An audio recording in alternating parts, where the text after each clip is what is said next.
கர்த்தருடைய நாமத்திற்கு மகிமை உண்டாவதாக. இந்த நாளிலும் நம்மை நாம் ஆராய்ந்து பார்க்கும்போது நம்முடைய வாழ்க்கையில் கர்த்தர் எத்தனை விதமான அற்புதங்களையும் அதிசயங்களையும் செய்திருக்கிறார். அவற்றை நாம் எண்ண போனால் எவ்வளவு பெரியதாக இருக்கும், அதன் தொகை எண்ணிக்கைக்கு அடங்காததான். சங்கீதம் 103:1-2 சொல்லுகிறது, என் ஆத்துமாவே கர்த்தரை ஸ்தோத்திரி, என் முழு உள்ளமே அவருடைய பரிசுத்த நாமத்தை ஸ்தோத்திரி.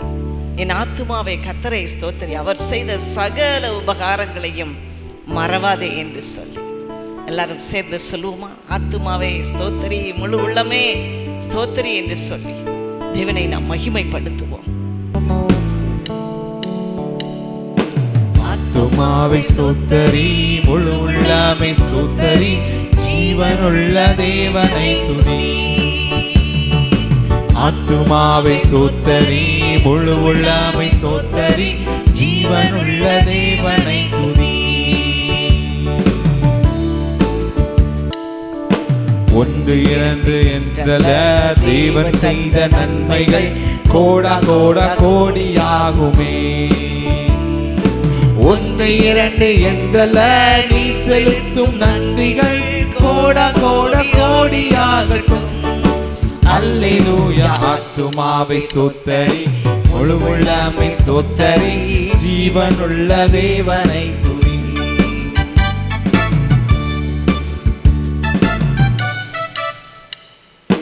நாட்டிலுள்ள மக்களே, பூமியின் குடிகளே, என்னுடன் தேவனை துதியுங்கள். கூட்டிலுள்ள பறவை போல் சிக்கிக் கொண்ட நம்மையே விடுவித்த தேவனை துதியுங்கள். அல்லேலூயா. ஆத்துமாவை ஸ்தோத்திரி, முழு உள்ளமை ஸ்தோத்திரி, ஜீவனுள்ள தேவனை துதி.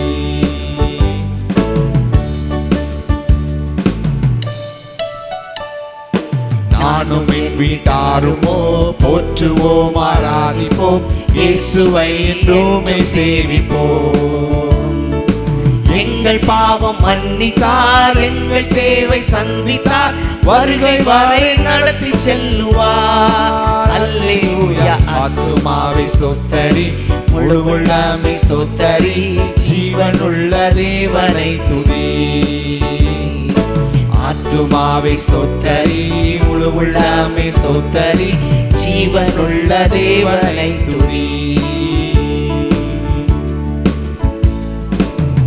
ஹல்லேலூயா. கர்த்தருடைய பரிசுத்த நாமத்திற்கு ஸ்தோத்திரம் உண்டாவதாக. நம்ம எல்லாரும் என்ன நினைப்போம்? என்னுடைய வாழ்க்கையிலே நான் செய்வதெல்லாம் வாய்க்க வேண்டும், என் பிள்ளைகள் செய்வதெல்லாம் வாய்க்க வேண்டும், என்னுடைய வாழ்க்கையின் ஒவ்வொரு பகுதியிலும் அதனதன் காலத்தில் எனக்கு வரவேண்டிய ஆசீர்வாதங்கள் தடையில்லாமல் கிடைக்க வேண்டும். இதுதான் ஒவ்வொருவருடைய வாஞ்சையும் விருப்பமுமாய் இருக்கும். யாராவது தோல்வி பெற வேண்டும் என்று நினைப்போமா? தோல்வி பெற வேண்டும் என்று நினைக்கவே மாட்டோம். நாமும் நம்முடைய பிள்ளைகளும் மாத்திரம் எப்பொழுதும் ஜெயிக்க வேண்டும், மற்றவர்கள் எப்படி இருந்தாலும் பரவாயில்லை என்று சொல்லி நாம் நினைப்போம். இப்படித்தான் ஒவ்வொரு காரியங்களும் நமக்கு வாய்க்காமல் போகும் பொழுது அங்கே ஒரு பெரிய திகைப்பும் பயமும் உண்டாயிருக்கும்.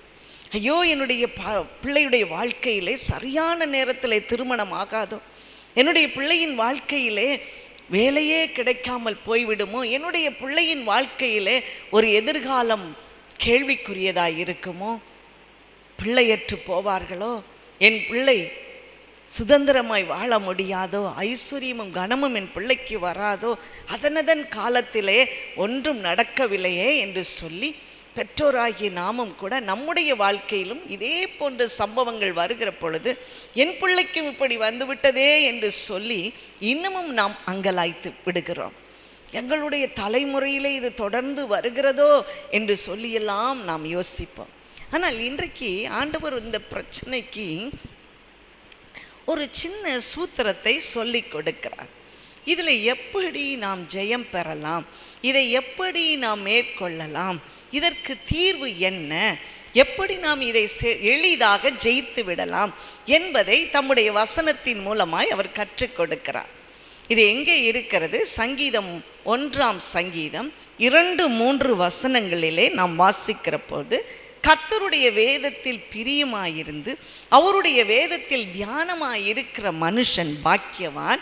அவன் நீர்க்கால்களின் ஓரமாய் நடப்பட்டு தன் காலத்தில் தன் கனியை தந்து இலை உதிராதிருக்கிற மரத்தை போல் இருப்பானாம்.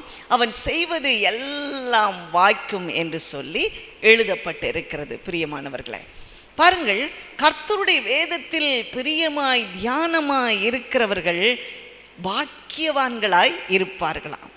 கர்த்தருடைய வேதத்தில் பிரியமாய் இருக்கிற மனிதர்கள் பாக்கியவான்களாய் இருப்பார்கள் என்று சொல்லி எழுதப்பட்டிருக்கிறது. ஒரு பிரபலமான பாஸ்டர் ஒருவர் இருந்தார். அவருடைய விசுவாசி ஒருவர் சொன்னார், ஐயா, இப்பொழுது நான் கர்த்தரால் ஆசீர்வதிக்கப்பட்டு ஒரு ஹோட்டலுக்கு அதிபதியாய் நான் இருக்கிறேன். அந்த ஹோட்டலிலே நீங்கள் சாப்பிட வேண்டும், என்னோடு நீங்கள் மதிய உணவு அருந்த வேண்டும் என்று சொல்லி அழைத்தாராம். அங்கே பாருங்கள், இவளுக்கு ரெட் கார்பெட்டு மரியாதை எல்லாம் கொடுத்து அவர் அந்த ஹோட்டலில் கொண்டு போய் அவரை நிறுத்தி அங்கே நானாவிதமான பதார்த்தங்கள் எல்லாம் அவருக்கு பரிமாறப்பட்டது. பாஸ்டர் அதையெல்லாம் பார்த்து மனதிற்குள்ளே நினைத்து கொண்டாராம், இவற்றையெல்லாம் எப்படி சாப்பிடுவது என்று கூட எனக்கு தெரியாதே, நான் அவ்விதமான வாழ்க்கை என்னுடைய வாழ்க்கை அல்லவா என்று சொல்லி அவர் நினைத்து கொண்டிருந்த பொழுது அந்த விசுவாசி சொன்னாராம், அந்த ஹோட்டல் முதலாளி சொன்னாராம், எல்லாம் உங்களுக்கு தான், எல்லாவற்றையும் நன்றாய் சாப்பிடுங்கள் என்று சொன்னாராம். அப்பொழுது பாஸ்டர் கேட்டார், ஐயா, எனக்கு ஆனது எல்லாம் வந்து விட்டது, நீங்களும் என்னோடு கூட சாப்பிடுங்கள் என்று சொன்ன பொழுது அவர் சொன்னார், எனக்கென்று இப்பொழுது இதோ கஞ்சி ஆயத்தமாகி வந்து கொண்டு இருக்கிறது என்று சொன்னாராம். சொல்லிவிட்டு அவர் சொன்னாராம், ஐயா, நான் இந்த நிலைமைக்கு நான் வருவதற்கு நான் எப்படியாய் கடினமாய் உழைத்தேன் தெரியுமா? உழைத்து 24 மணி நேரத்திலே நான் 23 மணி நேரம் உழைத்தேன், உதாசீனம் பண்ணப்பட்டேன், நிந்திக்கப்பட்டேன், அவமதிக்கப்பட்டேன், தள்ளப்பட்டேன், நொறுக்கப்பட்டேன், தனிமையாக்கப்பட்டேன், எல்லா இடத்திலும் கூட. ஆனால் நான் நின்று நிதானித்து நான் எப்படியாவது வெற்றி பெற வேண்டும் என்ற லக்கை நான் நிறுத்தி கொண்டேன். ஆகவே நான் இவ்விதமாய் நான் வளர்ந்திருக்கிறேன். ஆனால் அதற்கு கொடுத்த விலை கிரயமோ மிக பெரியது. என்னுடைய சரீரம் எல்லாம் கெட்டு போயிற்று. இப்பொழுது எந்த உணவையும் நான் உட்கொள்ள முடியாது. எனக்காக ரொம்ப தனியாய் சமைக்கப்பட்ட இந்த உணவைத்தான் நான் உண்ண முடியும். ஆகவே என் குடல் எல்லாம் அப்படியாய் அது ஒட்டி போய்விட்டது என்று சொன்னாராம். பாருங்கள், இதுதான் நான் இந்த வெற்றிக்கு கொடுத்த விலை கிரயம் என்று சொன்னாராம். ஆனால் பாருங்கள், ஆண்டவராகிய இயேசு நமக்கு ஒரு அருமையான ஒரு வழியை காட்டியிருக்கிறார். அவர் நமக்காக விலை கிரயத்தை கொடுத்து விட்டபடியினாலே நாம் விலை கிரயம் இல்லாதபடிக்கு கர்த்தருடைய வெற்றியை நாம் சுதந்தரித்து கொள்ள முடியும். அவர் நமக்காக யாவற்றையும் செய்து முடிக்கிற தேவன் நமக்கு ஒரு அருமையான ஒரு ஃபார்முலாவை சொல்லி கொடுத்திருக்கிறார். நாம் செய்வதெல்லாம் வாய்க்க வேண்டும் என்று சொன்னார். கர்த்தருடைய வேதத்தில் பிரியமாய் இருந்து அவருடைய வேதத்தில் தியானமாய் இருக்க வேண்டும் என்று அவர் நமக்கு கற்றுக் கொடுக்கிறார். அப்படியானால் முதலாவது நாம் செய்ய வேண்டுவது என்ன? கர்த்தருடைய வேதத்தில் பிரியமாய் இருக்க வேண்டும்.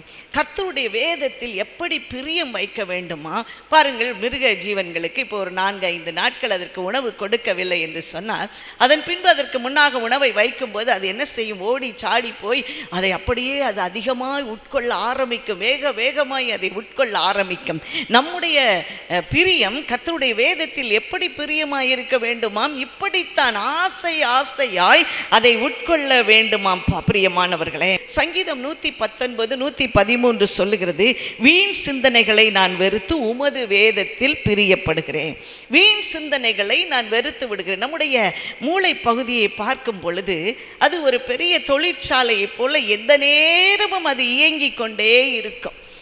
நாம் தூங்குகிற பொழுதும் கூட அது இயங்கிக் கொண்டே இருக்கும். பலவிதமான சிந்தனைகள் வந்து கொண்டே இருக்கும். நாம் பார்க்க விரும்புவது எல்லாவற்றையும் அது நம்ம சிந்தனைக்குள்ளே யாரோ ஒருவர் சொல்லிக்கொண்டே இருப்பது போல ஒரு பெரிய தொழிற்சாலை ஓடிக்கொண்டே இருக்கும். நாம் நின்று நிதானித்தோம் என்றால் இதை எப்படி நிறுத்துவது? இதை நிறுத்தவே முடியவில்லையே.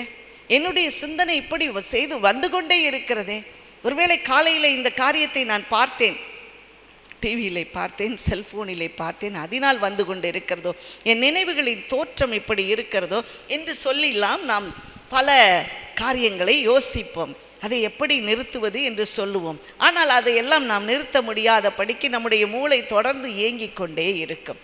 அப்படி என்றால் அதற்கு ஒரு ரீப்ளேஸ்மெண்ட் தேவை, அதற்கு ஒரு மாற்று ஒன்று தேவை. அது மாற்று என்ன தெரியுமா? கர்த்தருடைய வேதத்தில் பிரியமாய் இருப்பது, கர்த்தருடைய வேதத்தை நாம் வாசிப்பது, பிரியமாய் வாசிக்க வேண்டும். நமக்கு ரொம்ப பிரியமானவர்கள் அந்த காலத்தில் லெட்டர் எழுதுவாங்க. அந்த லெட்டர் வந்தால் எல்லாரும் கூட்டமாக வீட்டில் இருக்கிற எல்லாருமே அவர்களுக்கு பிரியமானவர்களிருந்து லெட்டர் வந்ததும் எல்லாரும் அதை வாசிப்பாங்க, சேர்ந்து வாசிப்பாங்க, தனித்தனியாய் வாசிப்பாங்க. அதை வாசித்து வாசித்து மகிழுவார்கள் பிரியமானவர்கள். அதே போல தான் நம் கர்த்தர் நமக்காக எழுதி கொடுத்த இந்த வேத எழுத்துக்கள் அவரிடத்தில் இருந்து வந்தது. ஆகவே அதிலே பிரியமாய் இருக்க வேண்டுமாம். சங்கீதம் 119 163 சொல்லுகிறது, பொய்யை பகைத்து அருவருக்கிறேன், உம்முடைய வேதத்தையோ நான் நேசிக்கிறேன், உம்முடைய வேதத்தையோ நேசிக்கிறேன். சங்கீதம் 112:1 சொல்லுகிறது, அல்லேலூயா, கர்த்தருக்கு பயந்து அவருடைய கட்டளைகளில் மிகவும் பிரியமாய் இருக்கிற மனுஷன் பாக்கியவான். அவருடைய கட்டளைகளை, அவருக்கு பயந்து அவருடைய கட்டளைகளில் பிரியமாய் இருக்கிற மனுஷன் பாக்கியவான். அப்படியே நம்ம சொல்லிக்கிட்டே போகலாம். கர்த்தருடைய வேதத்தில் பிரியமாய் இருக்கும். ஆரம்ப காலத்தில் ஆவிக்குரிய காரியங்களிலே நமக்கு ஒரு அந்நிய பாஷை கிடைத்து விட்டால் போதும், என்ன சந்தோஷமாக இருக்கும். அதனுடைய வியாக்கியானம் கிடைத்து விட்டால் இன்னும் அதில் இன்னும் சந்தோஷமாக இருக்கும். இந்த பாஷைகளை பேசும்போது நம்முடைய உள்ளத்திலே மாறாத சந்தோஷம். உண்மையிலேயே நாம் அந்நிய பாஷை பேசுகிறோமா? உண்மையிலே இது ஆண்டவரிடத்திலிருந்து வந்ததா? அநேகருக்கு இது ஒரு கேள்விக்குறியாய் இருக்கும். அப்படி என்றால் நாமே நம்மை நிதானித்து கொள்ளலாம். எப்படி தெரியுமா? கர்த்தருடைய வேதத்தை நாம் அதிகமாய் உட்கொள்ளுகிறோமா? அப்படி நான் எனக்கு என்னுடைய வாழ்க்கையிலே நான் அந்நிய பாஷையின் வரங்களை நான் பெற்றுக்கொண்ட பொழுது, இந்த வேதத்தை வாசிக்கிற பொழுது என்னுடைய நாவெல்லாம் இனித்து போய்விடும். ஒரு சுவை நிறைந்ததாக இருக்கும். இன்னும் வாசிக்க வேண்டும், இன்னும் வாசிக்க வேண்டும் என்று எண்ணம் எனக்குள்ளே வந்து கொண்டே இருக்கும். ஆகவே நான் என்னுடைய சமையல் அறையிலே ஒரு வேத புத்தகத்தை வைத்திருப்பேன். நான் நடமாடுகிற இடங்களிலெல்லாம் வைத்திருப்பேன். என்னுடைய வேலை ஸ்தலத்திலும் நான் வைத்திருப்பேன். கொஞ்சம் நேரம் கிடைச்சாலும் அதில் கொஞ்சம் வாசிப்பதற்கு எனக்கு அவ்வளவு இனிமையாக இருப்போம். சில நேரத்தில் அந்த புத்தகத்தை நான் பார்க்கும் பொழுது, வேதத்தை பார்க்கும் பொழுது, என்னை வாசி என்னை வாசி என்று அந்த வேத புத்தகம் என்னை கூப்பிடுவது போல இருக்கும். அவ்வளவு இன்பமாக இருக்கும். கர்த்தருடைய வேதத்தில் பிரியமாயிருந்து, இதுதான் பிரியம். பிரியத்தோடு வாசிக்கும்போது வேகமாக வாசித்துடலாம். ஒரு வருஷத்திற்கான திட்டமெல்லாம் அங்கே எடுபட்டு போகாது. அங்கே எல்லாம் எடுபட்டு போயிடும். 10 நாளுக்குள்ளே இந்த வேதத்தை வாசித்து முடித்து விடலாம். நான் அதற்காக நான் தேடினேன், எத்தனை நாளுக்குள்ளே இதெல்லாம் வாசித்து முடிக்கலாம். ஒருவர் இப்படி எழுதியிருந்தார், ஒவ்வொரு நாளும் 5 மணி நேரம் நீங்கள் வேதத்தை எடுத்து வாசிக்கும் பொழுது 9 நாளிலே இந்த வேத புத்தகத்தை முடித்து விடலாம் என்று எழுதப்பட்டிருந்தது. எனக்கு ஒரே சந்தோஷம். நான் அப்படியே செய்யணும்னு சொல்லி வேக வேகமாய் நான் படித்தேன். படிக்கும்போது ஏதோ நம்ம சாதாரணமாக படிப்பதாக இருக்காது பாருங்கள். ஆண்டவர் நம்ம மேலே பிரியம் வைத்து அவருடைய பாஷையை நமக்கு கொடுத்ததினாலே இந்த வேத எழுத்துக்களை அவர் அழகாய் நமக்கு கற்றுக் கொடுப்பார். ஒரு போதகரை போல கற்றுக் கொடுப்பார். அந்த வசனங்கள் எல்லாம் எளிதாய் நம்முடைய மனதிற்குள்ளே ஓடி வந்து உட்கார்ந்து கொள்ளும். பிரியமானவர்களே, கர்த்தருடைய வேதத்தில் பிரியமாக இருக்கிறது எத்தனை ஆனந்தம் பாருங்கள். அதன் பின்பதாக பாருங்கள், கர்த்தருடைய வேதத்திலே தியானமாயிருக்கிற மனுஷன், கர்த்தருடைய வேதத்திலே தியானமாயிருக்கிற மனுஷன். எப்படி தியானம் என்று சொன்னால், பசுமாடு எல்லாம் என்ன சாப்பிட்டுட்டு அதுக்கு பிறகு ஆடு மாடுகள் எல்லாம் எப்படித்தான் செய்யுமாம், அதை இரவு நேரத்தில் நன்றாய் அசை போடும். அதை போல நாம் படித்த வசனங்களை நாம் அசை போட்டு கொண்டே இருக்க வேண்டும்.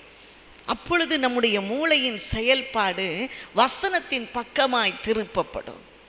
நாம் தூங்கும் போது கூட அந்த வசனம் நமக்கு நினைவில் இருக்கும். வேதத்தில் எழுதப்பட்டிருக்கிறது. சங்கீதம் 119:97 சொல்லுகிறது, உமது வேதத்தில் நான் எவ்வளவு பிரியமாயிருக்கிறேன், நாள் முழுவதும் அது என் தியானம். ஏசாயா 26:8-9 சொல்லுகிறது, உமது நாமமும் உம்மை நினைக்கும் நினைவும் எங்கள் ஆத்தும வாஞ்சையாய் இருக்கிறது. என் ஆத்துமா இரவிலே உம்மை வாஞ்சிக்கிறது. தியானிக்கும் பொழுது இன்னும் அந்த வசனத்தின் மேலே பிரியம் வந்து விடுகிறது. பிரியமானவர்களே, பாருங்கள், சங்கீதம் 104:3-4 சொல்லுகிறது, நான் அவரை தியானிக்கும் தியானம் இனிதாயிருக்கிறது. நான் அவரை தியானிக்கும் தியானம் இனிதாயிருக்கிறது. சங்கீதம் 119:15 சொல்லுகிறது, உமது கட்டளைகளை தியானித்து உமது வழிகளை நான் கண்ணோக்குகிறேன். உமது வழிகளை நான் கண்ணோக்குகிறேன், உமது பிரமாணங்களை நான் தியானிக்கிறேன். சங்கீதம் 119:148 எப்படி சொல்லப்பட்டிருக்கிறது, உமது வசனத்தை தியானிக்கும்படி குறித்த ஜாமங்களுக்கு முன்னே என் கண்கள் விழித்துக்கொள்ளும்.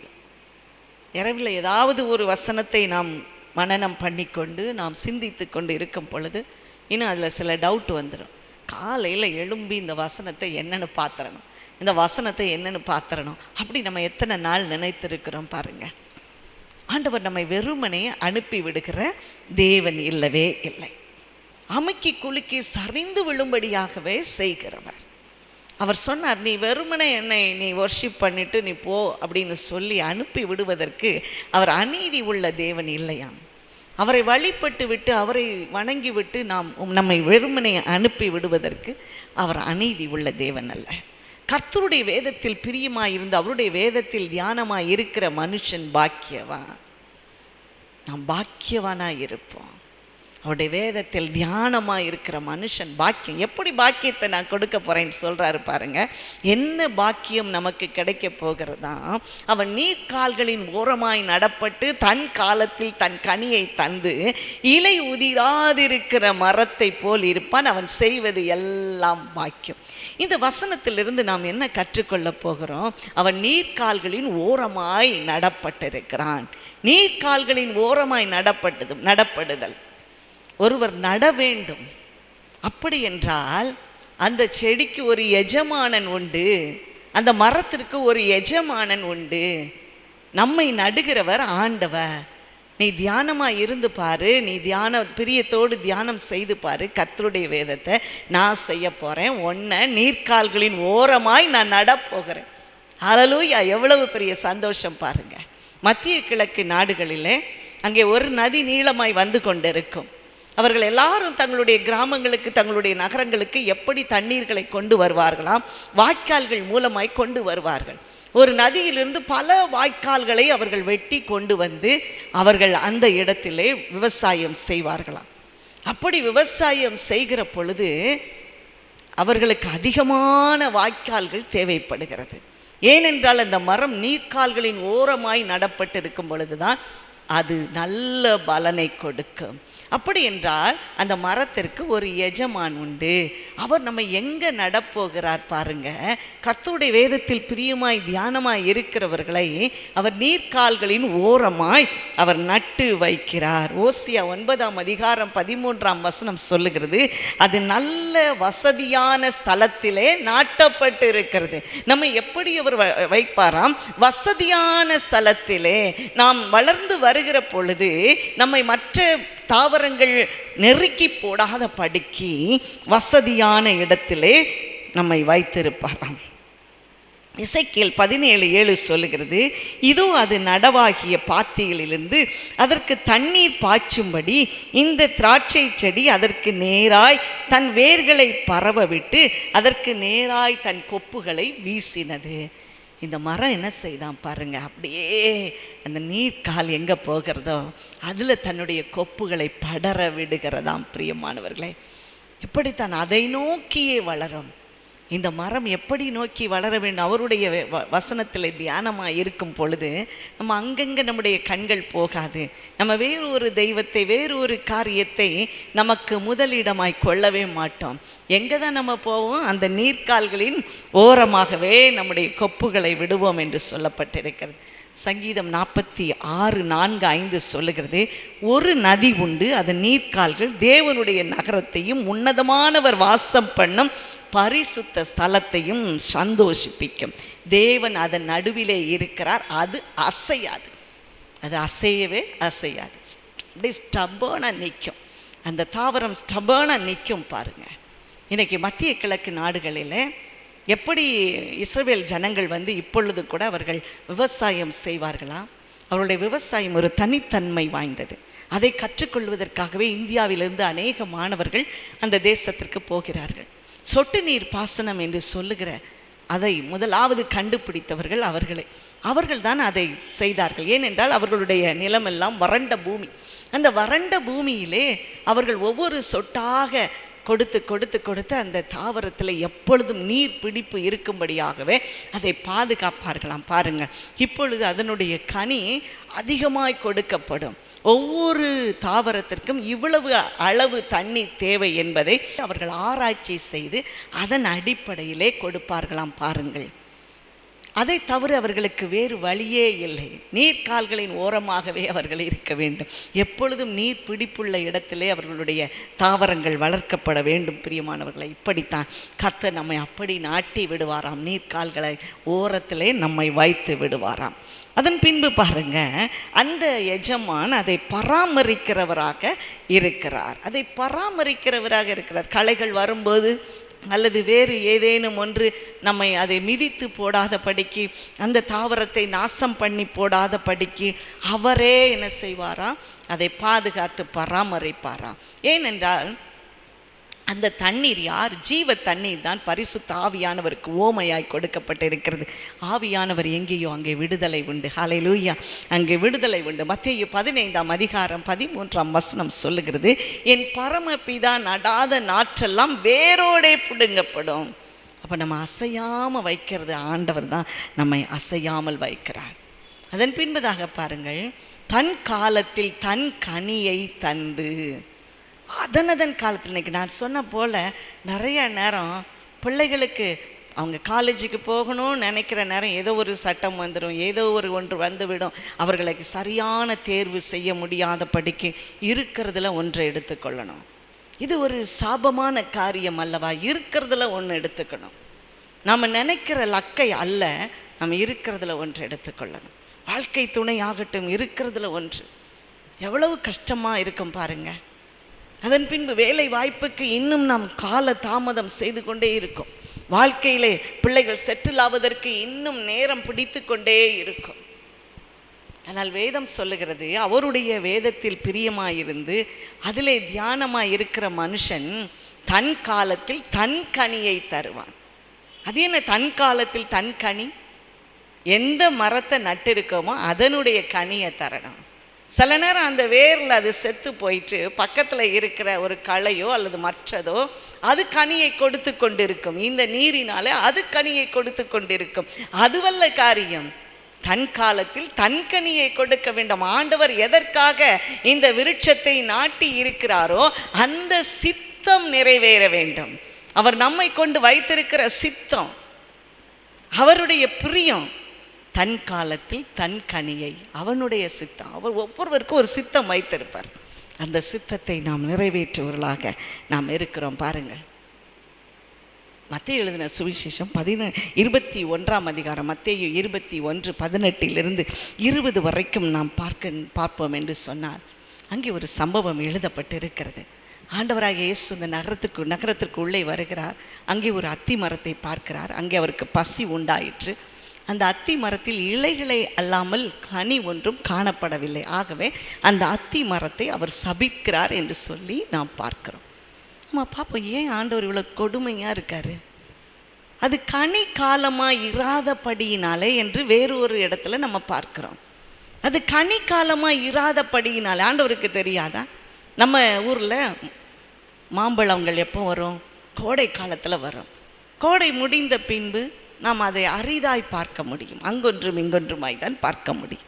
அப்பொழுது போய் எல்லா மரத்திலும் ஏன் கனி இல்லை என்று சொல்லி நாம் பார்க்க முடியாது. இயேசுவுக்கு இது தெரியாதா? அது கனி காலமாய் இராதபடியினால் அங்கே கனி இல்லை. ஆனால் ஆண்டவர் சபித்தார். அந்த மரம் உடனே பட்டு போயிற்று. ஏன் தெரியுமா? ஆண்டவர் சொல்லுகிறார், உன்னை நான் நீர்ப்பாய்ச்சலான இடத்துல தானே நாட்டினேன். உனக்கு எவ்வளவு வாய்ப்புகள் உனக்கு கொடுத்து. நீர்ப்பாய்ச்சலான இடம் என்ன தெரியுமா? நல்ல வாய்ப்புகள். உனக்கு வாய்ப்பு கொடுத்திருக்கிறேன். ஆனால் உன்னிடத்தில் கனி காணப்படவில்லை.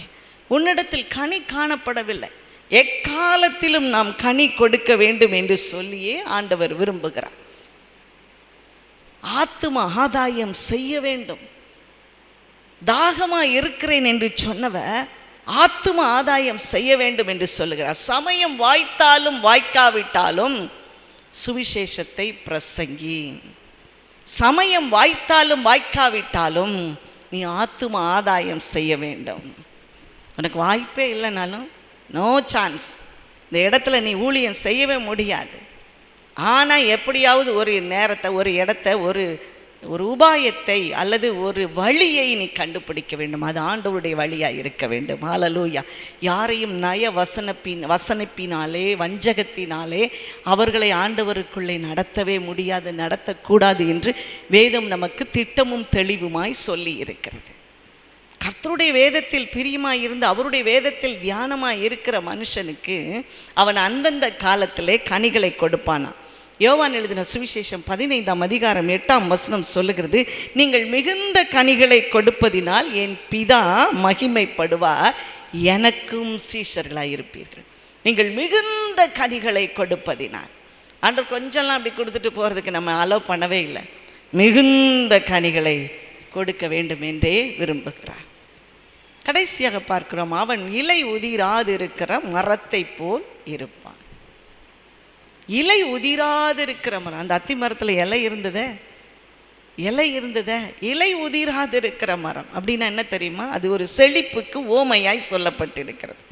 செழிப்பு, அங்கே ஒரு வெல்த், நல்ல ஒரு ஹெல்த், சுகவீனம் இல்லாத ஒரு நல்ல திடகாத்திரமான உடல், சுகவீனம் இல்லாத ஒரு உடலை ஆண்டவர் நமக்கு கொடுக்க போகிறார்.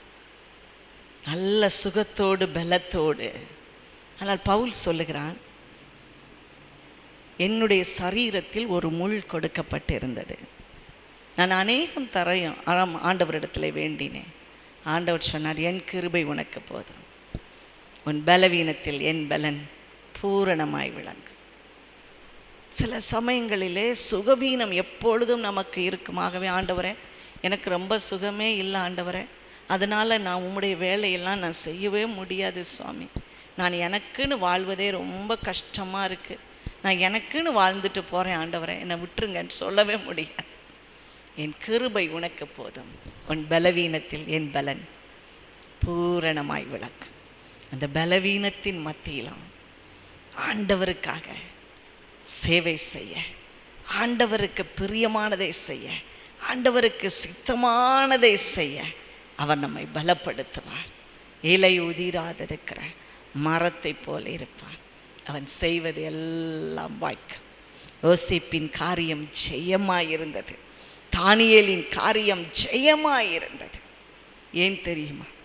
அவர்கள் கர்த்தரை தியானிக்கும் தியானம் இனிதா இருந்தது என்று சொல்லி இருந்ததனால் அல்லவோ. வசனம் கிடைக்காத பஞ்சமான நாட்களை நான் அனுப்புவேன் என்று சொல்லி இருக்கிறார். நம் வசனத்தை மனனம் செய்ய செய்ய அந்த வசனம் நம்முடைய ஆழ் மனதில் எப்பொழுதும் இருக்கும், ஆழ் மனதில் எப்பொழுதும் இருக்கும். சாக போகிறவர்களை அநேகரை நீங்கள் பார்த்திருப்பீர்கள். பலவிதமான தோற்றங்களினாலே எண்ணங்களினாலே அவர்களுடைய சிந்தனை அலசடிப்பட்டு கொண்டிருந்து ஒன்றுக்கொன்று தொடர்பில்லாமல் பேசிக்கொண்டே இருப்பார்கள். எப்படி ஒரு கம்ப்யூட்டர் கரப்ட் ஆனால் எப்படி இருக்குமோ அதே போல் அவர்களுடைய மூளைப்பகுதி கரப்ட் ஆகிவிடும். ஆகவே அந்த டேட்டா டிரான்ஸ்ஃபர் என்று சொல்லுகிற அந்த ஒன்றுக்கொன்று ஒவ்வாத படிக்கு அவர்களுடைய நினைவுகள் மாறி மாறி இருக்கும் பிரியமானவர்களே. ஆனால் கர்த்தருடைய வேதத்திலே பிரியமாக இருக்கிறவர்கள், அவர் வசனத்தினால் நிரப்பப்பட்டவர்கள் என்ன சொல்லுவார்கள் தெரியுமா? எப்பொழுதும் அந்த கடைசி நேரத்தில் கூட கர்த்தருடைய வசனத்தை பேசுவாங்க. அந்த வசனத்தை பேசுவாங்க, தெளிவாக இருப்பாங்க, தெளிவாக அந்த வசனம் வரும். என்னுடைய தந்தை அப்படித்தான் தன்னுடைய கடைசி இறுதி மூச்சை அடக்கும் பொழுது ரொம்ப கர்த்தருடைய வேதத்தில் பிரியமாய் இருந்திருப்பார். தியானம் பண்ணுவார். எப்பொழுதும் ஒரு வசனத்தை சொல்லி உணர்வு பூர்வமாக ரொம்ப எக்ஸைட்டடாக அந்த வசனத்தை குறித்து பேசுவார்கள். அவருடைய கடைசி நேரத்தில் அவர்கள் கடைசியாக சொன்ன வார்த்தை என்ன தெரியுமா? எல்லாம் முடிந்தது என்று சொல்லி. இந்த உலக வாழ்க்கை முடிந்தது, எல்லாம் முடிந்து நான் பர்ஃபெக்டாக எல்லாம் செய்துட்டேன் அப்படின்னு ஒரு வேளை அதுக்கு அர்த்தம் எடுத்துக்கொள்ளலாம். தன்னுடைய 56வது வயதில் அவர்கள் எடுத்துக்கொள்ளப்படுகிற பொழுது இந்த வார்த்தையை சொன்னார்கள் பாருங்கள்.